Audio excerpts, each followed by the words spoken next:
ధూమపానం, మద్యపానం మరియు డ్రగ్స్ వాడక ఆరోగ్యానికి హానికరం. ఈ 3 దరిద్రాలతో ఎంత దూరంగా ఉంటారో జీవితంలో సంతోషాలకి అంత దగ్గరవుతారు.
ఈ టైంలో ఎవరై ఉంటారు?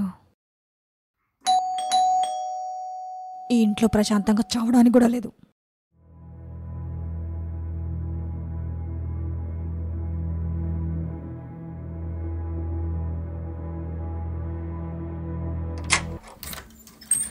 మేడం, ప్రత్యూష మీరేనా?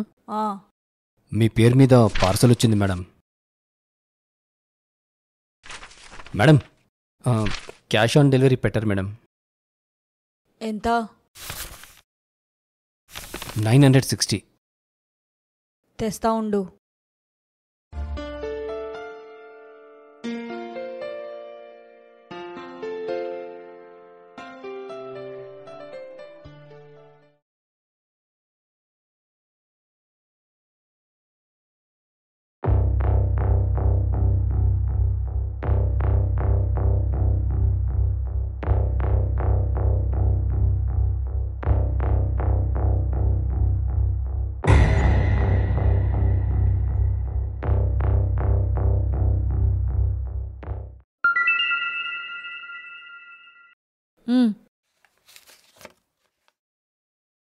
మేడం, నా దగ్గర చేంజ్ లేదు మేడం. అక్కర్లా, ఉంచుకో. Thank you madam.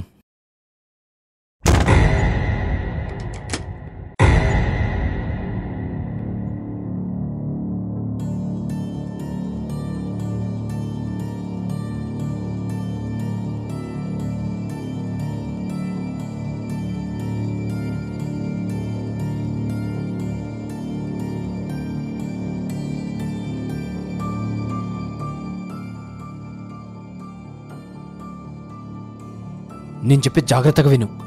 నీకు ఇప్పుడు అన్నోన్ నెంబర్ నుంచి కాల్ చేస్తాను. కాల్ లిఫ్ట్ చేసి ఒక్క మాట కూడా మాట్లాడకు. బా, ఇంటికొచ్చి అన్ని విషయాలు చెప్తాలే. ప్లీజ్ నేను చెప్పించెయ్యి. ఓకే?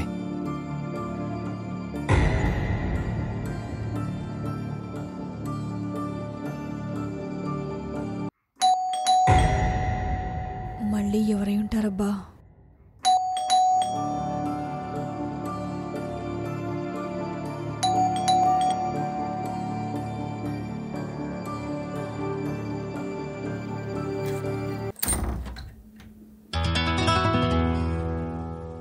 మళ్ళీ ఏంటి? మేడం, అనుకోకుండా నా మొబైల్ స్విచ్ ఆఫ్ అయింది. ఏమనుకోకపోతే మీ మొబైల్తో ఒక కాల్ చేసుకోవచ్చా? డెలివరీస్ చేస్తున్నావు, మొబైల్ ఫుల్ ఛార్జ్ లేకుండా డ్యూటీ ఎలా ఎక్కావు? అయ్యో, ఫుల్ ఛార్జింగ్ చేసి బయటకు వచ్చా మేడం. కాకపోతే దారిలో పాకెట్లో మొబైల్ ఫ్లాష్ లైట్ ఆన్ అయిపోయి బ్యాటరీ మొత్తం డౌన్ అయిపోయింది. ఇలా జిడ్డులా తగులుకున్నాడేంటి? మేడం, ప్లీజ్ నా వైఫ్తో మాట్లాడాలి. చాలా అర్జెంట్ మేడం. తెస్తా ఉండు.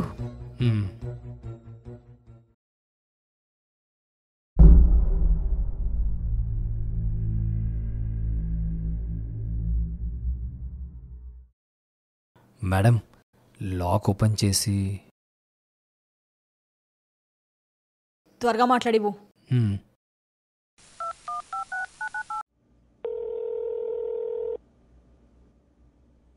హలో నేనే. దయచేసి ఫోన్ కట్ చేయకు ప్లీజ్. నువ్వు పెట్టిన మెసేజ్ చదివా. వెంటనే కాల్ చేద్దాం అనుకున్న లోపే నా మొబైల్ స్విచ్ ఆఫ్ అయిపోయింది. కస్టమర్తో రిక్వెస్ట్ చేసి తన మొబైల్తో కాల్ చేస్తున్నా. కాసేపు కోపం తగ్గించుకుని నేను చెప్పేది ఒక్క నిమిషం విను. పొద్దున జరిగిన గొడవకి అంత పెద్ద డిసిషన్ తీసుకోవడం కరెక్ట్ కాదు. ఏంటి ఆ మాత్రం గొడవకే ఇల్లు వదిలిపోవడం ఏంటి? ప్లీజ్ ఎక్కడికి వెళ్ళకు. నేను ఇంటికి వచ్చే వరకు వెయిట్ చేయి. కూర్చొని మాట్లాడితే సొల్యూషన్ లేని ప్రాబ్లమే ఉండదు. అబ్బా సరే, తప్పు నాదేని ఒప్పుకుంటున్నా. మరేం చేయమంటావు? ఎండున్న వానొచ్చిన డే అంతా సిటీ ట్రాఫిక్లో డెలివరీ చేసి ఇంటికి రావడం అంటే ఎలా ఉంటుందో నీకేం తెలుసు? అలా అలసిపోవచ్చిన మూడ్లో ఏదో ఒక మాట అన్నాను. అంత మాత్రాన విషయాన్ని ఇంత సీరియస్ చేస్తేలా? వాట్? నీకని పిచ్చా? బుద్ధుండే మాట్లాడుతున్నావా? ఇంత చిన్న గొడవకే సూసైడ్ చేసుకుంటావా? అయినా గొడవ చిన్నదా పెద్దదా అని కాదు, సూసైడ్ చేసుకోవడమే చాలా పెద్ద తప్పు. నా గురించి కాకుండా కనీసం మన పిల్లల గురించి అని ఆలోచించు. సరే సరే, జస్ట్ గంట సేపు టైం ఇవ్వు, నేను ఇంటికి వస్తున్నాను. నేను చెప్పేది ఒక్కసారి విను. అయినా కన్విన్స్ అవ్వకుంటే అప్పుడు నువ్వు అనుకుని చెయ్యి. ప్రామిస్ నేను ఆపను. ప్లీజ్ జస్ట్ 1 అవర్ టైం ఇవ్వు. వచ్చి అన్ని ఇష్యూస్ క్లియర్ చేస్తా. ఒక మనిషి ఇంకో మనిషి ప్రాబ్లంని ఎప్పుడు అర్థం చేసుకుంటాడో. చెమట కాదు మేడం, నా రక్తం దారపోసి వీళ్ళ కోరికలు తీరుస్తున్నా. అయినా ఎప్పుడు ఏదో ఒకటి సాధిస్తూనే ఉంటారు. రాబందులా పీక్కుతుంటున్నారు. ఇప్పుడు సూసైడ్ చేసుకుంటానంటూ బెదిరిస్తుంది. ఇంకా కోపం రాకుండా ఎలా ఉంటుంది? వీళ్ళని ఇలా కాదు, వీళ్ళని. ఓ హలో, ఏం చేస్తున్నావు? కోపం కంట్రోల్ అవట్లేదు మేడం. నీ కోపం వస్తే మాత్రం నా మొబైల్ పగలగొట్టడం ఏంటి? నాది మీదేంది మేడం, మీరందరూ కొట్ట కదా, అందుకే. ఏ ఆగో, నా మొబైల్ పగలగొడతా అంటావేంటి?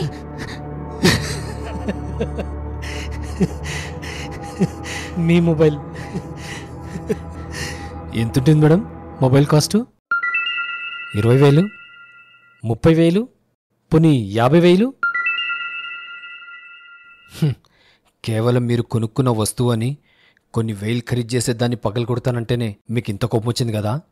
మరి ఆ దేవుడిచ్చిన ప్రాణం, విలువ కట్టలేని మనిషి ప్రాణం అర్ధాంతరంగా ముగించే అధికారం మీకెలా ఉంటుంది మేడం? ఏంటి నువ్వు అంటుంది? ఫ్యాన్కి వేలాడుతున్న మీ చున్ని. మనిషికి దేవుడు ప్రాణం పోసి భూమి మీదకి పంపింది బ్రతకడానికి, ఇలా పెరిగే వాళ్ళలా చనిపోవడానికి మాత్రం కాదు. మన జీవితం మీద కంప్లీట్ అధికారం మనని కన్న తల్లిదండ్రులకు మాత్రమే ఉంటుంది. ఎంతో కష్టపడి ప్రేమతో పెంచి పెద్ద చేస్తారు. కానీ మనమేమో లవ్ ఫెయిల్యూర్ అని, ఎగ్జామ్లో ఫెయిల్ అయ్యామని, జాబ్ రావట్లేదని, ఇంకేవేవో అర్థం లేని రీజన్స్కి సూసైడ్ చేసుకుంటున్నాం. ఆత్మహత్య చేసుకునే ప్రతి మనిషి ఇది కేవలం నాకు సంబంధించిన విషయం అనుకునే ఆత్మహత్య చేసుకుంటాడు. కానీ అది కరెక్ట్ కాదు. పెళ్లి కాని వ్యక్తి సూసైడ్ చేసుకుంటే అది ఒక కుటుంబానికి సంబంధించిన విషయం అవుతుంది. అదే పెళ్ళైన వ్యక్తి సూసైడ్ చేసుకుంటే అది 2 కుటుంబాలకు సంబంధించిన విషయం అవుతుంది. అయినా చచ్చే వాళ్ళకేంటి, క్షణిక ఆవేశంలో చచ్చిపోతారు. కానీ చనిపోయిన వ్యక్తితో ముడిపడున్న వాళ్ళు బాధతో ప్రతిరోజు చస్తూనే ఉంటారు. మీకొచ్చిన సమస్య ఏంటో నేను అడగను మేడం, కానీ ఒక విషయం మాత్రం చాలా కాన్ఫిడెన్స్తో చెప్పగలను. ప్రపంచంలో పరిష్కారం లేని ప్రాబ్లం అంటూ ఉండదు. ఆవేశంలో సూసైడ్ చేసుకునే ముందు మనిషి జస్ట్ ఒక్క చిన్న పని చేస్తే చాలు, ఈ భూమి మీద ఇంకెవ్వరు సూసైడ్ చేసుకోరు. అదేంటో తెలుసా మేడం? మనం ఎక్కడికెళ్ళినా ఇంట్లో వాళ్ళకి చెప్పెళ్తాం కదా. అమ్మా స్కూల్కి వెళ్తున్నా, నాన్న కాలేజ్కి వెళ్తున్నా, ఏవండి మార్కెట్కి వెళ్తున్నా, 15 నిమిషాలు తిరిగొస్తా, ఏమే గుడికి వెళ్తున్నా, అరగంటలో తిరిగొస్తా, అత్తయ్య ఫ్రెండ్ ఇంటికి వెళ్తున్నా, గంటలో తిరిగి వచ్చేస్తా అని. మరిప్పుడు తిరిగి రాని లోకాలకు వెళ్తున్నారు. ఎవరికైనా చెప్పెళ్ళాలని కొంచెం కూడా ఆలోచన రాలేదా ప్రత్యూష గారు? మనం చేయాల్సిందల్లా ఒక్కటే, సూసైడ్ చేసుకుందామనుకున్న ఇష్యూ ఏదైతుందో ఆ ఇష్యూని మన మంచి కోరే వాళ్ళలో జస్ట్ ఒక్క పర్సన్తో చెప్పుకోవాలి. మీకు మీ భర్తతో ప్రాబ్లం ఉంటే పేరెంట్స్తో చెప్పుకోండి. పేరెంట్స్తోనే ప్రాబ్లం అనుకుంటే బ్రదర్ ఆర్ సిస్టర్తో చెప్పుకోండి. పోనీ వాళ్ళతోనే ప్రాబ్లం అంటే ఫ్రెండ్స్తో చెప్పుకోండి.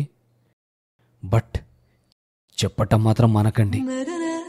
ఒట్టేసి చెప్తున్నా మేడం, వీళ్ళ దగ్గర మీ ప్రాబ్లంకి ఖచ్చితంగా సొల్యూషన్ ఉంటుంది. ప్రపంచం తల కిందులైనా సరే వీళ్ళు మిమ్మల్ని చావకుండా కాపాడుకుంటారు. ఇంకా మీరు బ్రతుకుంటే 2 కుటుంబాలు బ్రతుకున్నట్టే. ప్రత్యూష చాలా మంచి పేరు మేడం. మీ పేర్లా మీరు కూడా ప్రతిరోజు ఆనందంతో ఉదయిస్తూనే ఉండాలి. కస్టమర్తో రేటింగ్ అడగటం మాకు మామూలే, కానీ ఈరోజు మీతో రేటింగ్ అడగాను. ఒక చిన్న రిక్వెస్ట్ మాత్రం చేసుకుంటున్నా. అందమైన జీవితం ఇలా మధ్యలోనే ఎండ్ చేసుకొని జీవితంతో చీటింగ్ మాత్రం చేయకండి. వామో, టూ మచ్ ఫిలాసఫీ చెప్పేశా. త్వరగా ఆన్లైన్లో ఏదైనా ఆర్డర్ పెట్టండి మేడం. మీ ఏరియా డెలివరీస్ నేనే కవర్ చేస్తున్నా. ఈసారి మీ పార్సల్ డెలివరీకి నేను వచ్చినప్పుడు మీరు నవ్వుతూ డోర్ ఓపెన్ చేయాలి.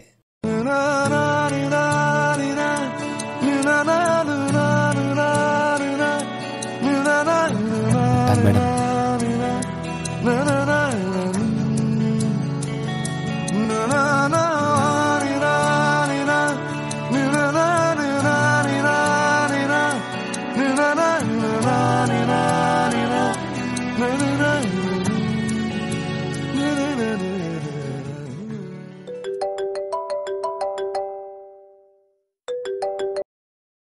అనుకున్నా మొబైల్ ఆన్ చేయగానే నీ కాల్ వస్తుందని. నాకు తెలుసు నీకు చాలా డౌట్స్ ఉన్నాయని. ఇంటికే బయలుదేరా మేడం, చాలా ఆకలిగా ఉంది. రాగానే తినుకుంటూ అన్ని డౌట్స్ క్లియర్ చేస్తా. డెలివరీస్ అన్నీ అయిపోయాయి. మనసులో ఏదో తెలియని సంతోషం కూడా ఉంది. ఎందుకంటే ఈరోజు డెలివరీస్తో పాటు ఒక పర్సనల్ మెసేజ్ కూడా డెలివర్ చేశా. అందరికీ అది డెలివరీ అయిందని అనుకుంటున్నా.